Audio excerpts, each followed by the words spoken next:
Почитувани, власта во заминување врши секојдневен притисок и мобинг врз граѓани вработени во јавната администрација. Во последните неколку денови засилено се врши притисок врз наши членови, симпатизери и воопшто врз сите неистомисленици со власта вработени во јавната администрација. Според податоците кои секојдневно доаѓаат до нас, регистрирани се неколку случаи на преместување и мобинг врз вработени во Агенцијата за вработување на Република Македонија, Јавното предпријатие Македонски шуми, Министерството за внатрешни работи и Министерството за земјоделство, шумарство и водостопанство. До нас се пристигнати стотици неосновани дисциплински постапки, распоредувања од една општина во друга, распоредувања на пониско ниво и отказни решенија. Инспекцијските служби и комисиите, кои одлучуваат во втор степен по жалби за права од работен однос, се дел од систематскиот притисок што се врши врз вработените од јавниот сектор. Власта ги шиканира вработените во јавниот сектор со цел пред избори да влее страв кај граѓаните. ВМРО ДПМН ја следи аздисаноста на власта и порачува. За шиканирањето, мобингот и заплашувањето на вработените во јавните институции ќе има одговорност.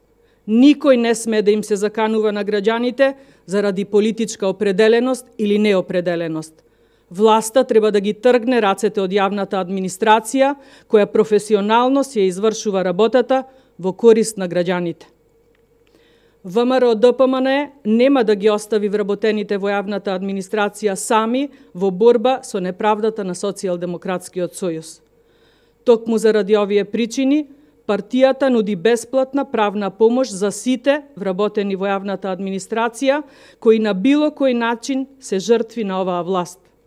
За таа цел, сите граѓани вработени во јавната администрација ќе можат да добијат стручна правна помош од партијата во сите општински комитети низ државата, секој работен ден во период од 17 до 19 часот.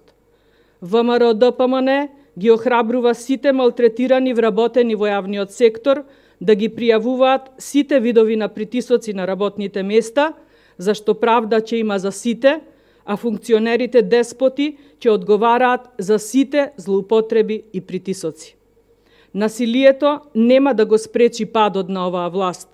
На 12 април доаѓа обновата на Македонија. Од 13 април почнуваме со враќање на достоинството на администрацијата. Администрацијата ќе биде независна од политиката и ќе работи професионално и исклучиво во полза на граѓаните. Ви благодарам на вниманието. Дали имаме прашања? Ваш коментар е изјавата на Заев за можноста за промена на датумот за предвремените парламентарни избори. Ви благодарам за прашањето. Да, туку-што пристигна оваа вест дека Заев дал ваква изјава, што на очигледна јавноста не е прв пат. Се сеќавате на изјавите кога се колнеше во жицата и децата, дека нема да го промени уставот, па го промени, па на оние прослави за добивање на датум за почеток на преговори се за сега пред неколку денови да се соочиме со тоа дека датум немаме. Ова не му е прв пат, но пречки за избори на 12 април нема. Тоа го кажа и председателот на лидерската средба, на која што сите учесници на таа средба, партии, консензуално се договорија да има избори.